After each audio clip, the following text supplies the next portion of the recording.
தான் திக்பலம் பெற்ற கிரகங்கள் நவாம்ச கட்டத்தில் இருக்கான்னு பார்க்கணும். ஓகேங்களா?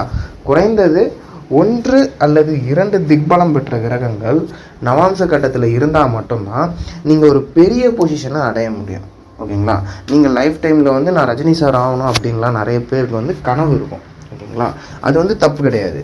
பட் இவருடைய நவாம்ச கட்டம் எவ்வளோ ஸ்ட்ராங்காக இருக்குன்றதை வந்து பார்க்கணும். ஏன்னா அதுக்கு ஏற்ற மாதிரி உங்களுடைய கனவு வந்து இருக்கணும் இல்லையா?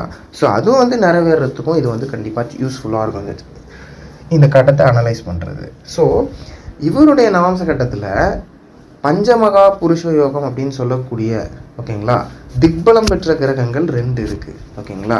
இந்த பக்கத்தில் புதன் வந்து திக்பலம், லக்னாதிபதி லக்னத்திலே திக்பலம் நவாம்சத்தில். அதே நேரத்தில் சனி வந்து 7ல் திக்பலம். ஸோ சனியும் திக்பலமாக இருக்குது, புதனும் திக்பலமாக இருக்குது அப்படின்ற பட்சத்தில் இவருக்கு வந்து புகழ்